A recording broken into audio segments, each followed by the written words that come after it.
everyone, my name is Dr. Lynn Carey, and I am here to talk to you today about energy flow and raising your vibration. And the one time it happened to me that really changed my life was I did mission trips in Brazil for chiropractic. And the first one I went to, there was like 12 chiropractors, and we were just adjusting people all day long. Pro bono, just to go. They didn't have chiropractic in this area. Another chiropractor set it up who was adjusting someone from Brazil, and she asked if we would come to her hometown, and we stayed there for like 10 days. We adjusted for like a week, 12-hour days. It was just people were lining up, and they spoke Portuguese, we spoke English. So we were just not having to listen to people talk about all their problems. They would just come and lay on the table, and we would adjust them, and it would basically be energy work. And so the conglomeration of all of us together like that, the energy was so high. I've never felt energy like that. And I was feeling this natural high. There was no drugs involved. There was no alcohol involved. There was nothing. You know, we were just kind of isolated doing this energy work. And it was so profound, so powerful. I didn't know what was happening to me. I couldn't understand it, except when I went back to my hometown after Brazil and I crashed. I just felt so depressed for like a month because I couldn't balance myself out. The high vibration that I felt there, I didn't know how to recreate in my daily life. Then I went the next year to Brazil, and nothing really drastic happened. Maybe my energy was shifting that year on and off, higher and lower. I wasn't consciously aware of it. I was always still getting adjusted. I was still doing a lot of reading and work on myself, and I always worked on all areas of myself. I always worked on my mindset, my finances, every aspect of my life. I always paid attention to. And then the third year in Brazil, I actually got very sick. I had bug bites all over my face, took on a lot of energy that I didn't realize. I had a high fever, I was throwing up.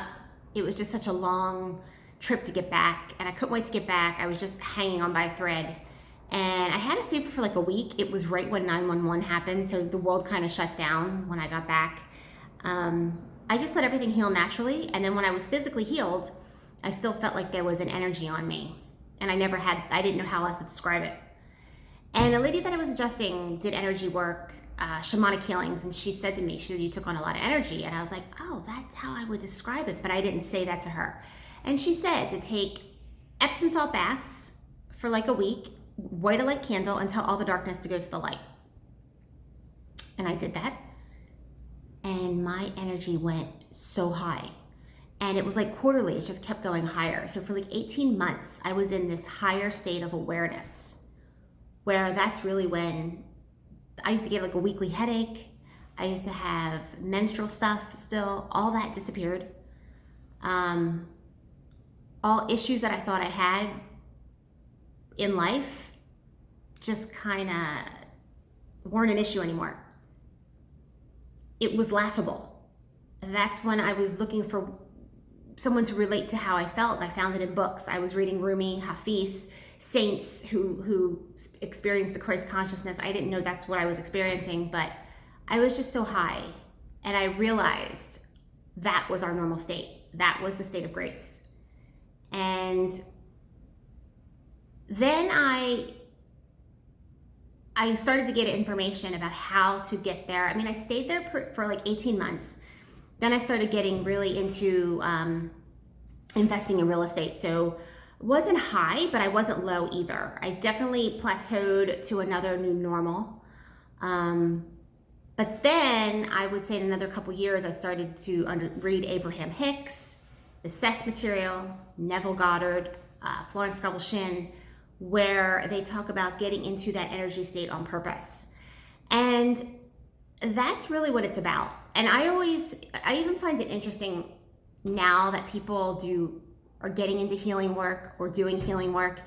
And it's kind of ironic because I would never recommend someone to become a healer unless you're learning to heal yourself. Because you don't want to heal someone else. You want to empower someone to heal themselves. And the greatest work they can do is the mindset work. When you understand how we create a reality through our mindset, it controls your health, your happiness, the people in your life, and your money. And that's the empowerment. And that's when you start to learn how to flow your energy in a high vibrational state.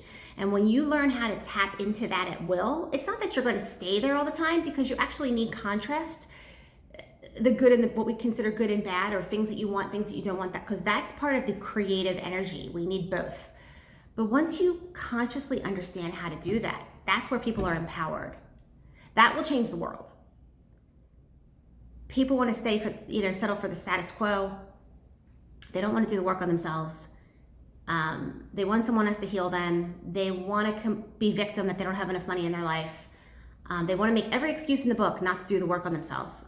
And that's a very low vibration. I cannot stay in that vibration. I have walked away from so many people, including even my family. It's just no one was in that realm with me. And so when you're not in that realm with me, our conversations can't keep going on, because I won't dip down into your gossip and your complaining.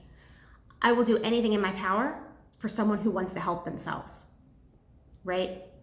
So that's the greatest gift. And it's interesting, I just found on YouTube, there's the Proctor Gallagher Institute, Bob Proctor. This man's 87 years old, still teaching this work today. I am so inspired by him. I've heard of him before, but I never really got into his work. And he has so much free stuff on YouTube to empower people. He's been doing this work since 1961. And he really talks about how to change your mindset. And I'm just taking a seminar now on YouTube, Born Rich. You Were Born Rich. There's like 6 parts. And it's so empowering. And he really talks about how we put an idea in our mind, how we need to make it repetitious to feel it into our subconscious mind before it becomes reality.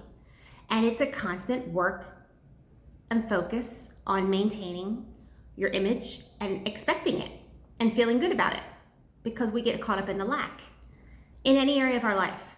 So it's really, I highly recommend it. It's great, great stuff. And it's just amazing how this work's been around for so long, and yet our mainstream society has done so much to disempower us and set up systems that disempower us. Our government has run amok. Our medical system has run amok. Our financial system has run amok. They've all went in a path to rule people instead of empower people. And we have to take it in our own hands to empower ourselves in all those areas of life. But it's possible. And that's the inner work that we all need to do before this world changes. It's so important. So I highly recommend check out Bob Proctor's work, or start doing the work on yourself. Start to change your energy. Start to feel your energy flow. When you're happy, your immune system's flying. You're attracting everything you want in your life. And when you're miserable, you're attracting more of that too.